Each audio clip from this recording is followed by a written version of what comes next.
Hi betting experts, we got the Cheltenham Festival starting on Tuesday, March the 12th. 28 cracking races spread over 4 days, top class jump racing, which has come to completely dominate the whole National Hunt season in Britain and Ireland. It's run over 2 left-handed courses, the old and new course. They're challenging in different ways, each with their subtle contours that can make or break the results for punters and bookmakers alike. The complexion of these races very often change dramatically in the closing stages, with the stamina-sapping hill often producing heart or wallet-breaking turnarounds in the final 200 yards. The historic old course has got a shorter run-in, which is more about speed and those ridden handily, while the longer new course is a proper test. Obviously, the ground conditions on the day likely to be just good to soft, no worse these days, probably drying out through the week unless we get torrential wet rain over the 4 days, but it's going to be pretty much perfect. The Irish usually dominate. There's many factors that an informed punter will need to consider when finding value bets at the festival, and in this Betting Expert YouTube video we're going to look at the 10 2024 festival punting pointers to help followers find some profitable strategies during the festival week.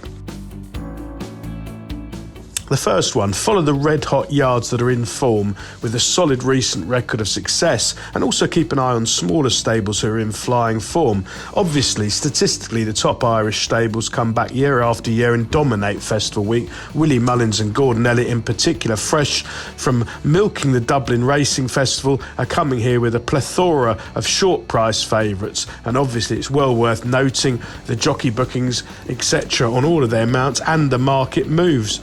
They're both of them in good form. Mullins in January was running around 40%. His horse is absolutely flying, while Elliott came out of a quiet spell as well to have a pretty prolific time of things.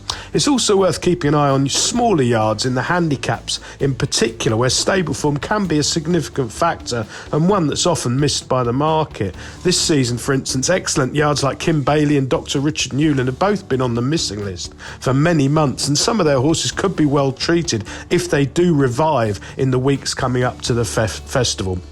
This sort of information freely available on free racing sites like At The Races or the Racing Post, where you can click on trainers and see how their runners, how many of them are winning and how many of them are running to form in terms of percentages, and it's very useful and often ignored. Point 2, bet early in the morning of each race day or the night before and have as many accounts open and funded as possible. There's no doubt about it, the Cheltenham betting market is traditionally extremely strong, both on course and off course. Of course, now most of the action does take place online on the exchanges or with the big bookmakers like Bet365, and you can really get on over these 4 days. There's not really the restrictions there are throughout the rest of the year. All of the firms are looking to take your money. A lot of them are offering enhanced place terms, and the books are extremely competitive, particularly up the front of the market. It's worth shopping around. Have all your accounts fully funded, ready to go, and keep an eye on all the prices every morning. 3, you don't have to play in every race. Keeping your discipline is always important with betting, but it's particularly important at the Cheltenham Festival. There's so much top-class racing coming up thick and fast over the 4 days. You can get suckered into playing in every race, but you don't need to. And also, don't get overconfident by falling into the trap that when you've backed a winner, you're going to back another one. It's extremely hard racing, generally speaking, although we have got quite a lot of short price favourites this year. Treat every race on its merits and make quiet, slow, second gear type decisions. Don't get hotted up. This is competitive. Pick your punches, look for value, take advantage of the best prices on offer, play each way. That's the key. I think it's some of the best positions you can have at Cheltenham is playing in the 16 runner or more handicaps with 4, 5, 6, 7 places often on offer by the big firms. Backing a package of 4 or 5 of these horses each way can be an excellent way to play. 4, fast run races are pretty much commonplace at the festival, though perhaps some of the smaller field graded races that won't be the case this year, but certainly in the handicaps that's the case. So look out for jockeys who excel in these races. Look out for patiently ridden horses who can swoop late off a pace collapse.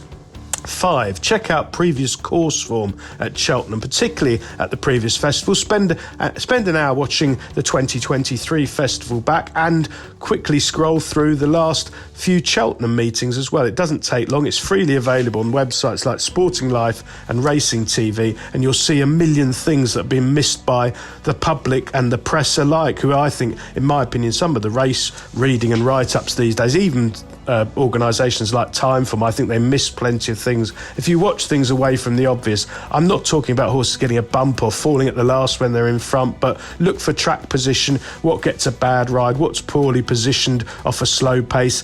You'll see so many things, and your eye is always better than rumours and hype. 6, freshness can be crucial. Look out for runners who've been laid out for the meeting, particularly from the smaller stables. Don't be afraid of betting seemingly unfancied horses ignored by the market. They're all doing their best. It's not midweek at Foslas. They are all out there doing their best at Cheltenham. Everyone's anxious and desperate to have a winner there, so don't be put off by the prices. Obviously, you don't want to back huge drifters, particularly at the best of the times, but I think it matters least at the festival. 7, avoid the hype, follow the form book. This is true for racing all year round, in my opinion. Avoid whispers, inside information, and look at the form your own prices, form your own opinions, bet the biggest prices, play each way when it's in your favour. You're much better doing that than listening to these preview evenings, of which there seem to be hundreds now taking place from about last August, with a range of personalities and bookmakers and celebrities all giving tips that, to be honest, you are much better relying on your eyes.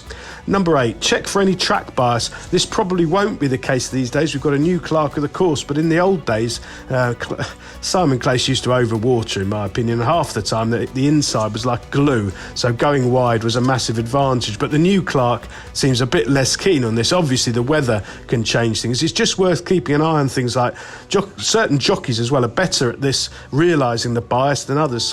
Paddy Brennan, for instance, who is agricultural these days and an idiosyncratic jockey, but I mean, he always knows where the best ground is because he walks the course, and often on the hurdle course he was parked up against the hair rail out wide, and it was a huge advantage. So always worth keeping an eye on those early races every day, as well as keeping on top of the latest weather forecast and expected going conditions. Number 9, bookmaker offers. Well, not all accounts can get these, but I think at the festival there's plenty of them about. Whether you're a recreational or a small staking or a full-time professional, it's well worth taking these bookmaker offers. Go to the shops, get the value. There's a million of them on offer, especially for new accounts. If you're a new punter, new to the game, you really have got a great chance for your money. The firms offer extra places, cash back for fallers, pay on the double result, offer best odds guarantee. There's a number of things to look out for, and it's well worth shopping around. And finally, the betting expert nap over the 4 days of the festival. I really like St. Roy of Willie Mullins, who runs in the 450 on Wednesday in the Grand Annual. I'm hoping he's been laid out for this race. He ran an absolute screamer at the 2023 festival behind El Fabiola and John Bon. I don't think he's been cherry ripe since, but he caught my eye last time out, and I think this fast run 2 miles be absolutely ideal. Best of luck at the 2024 Cheltenham Festival, betting experts.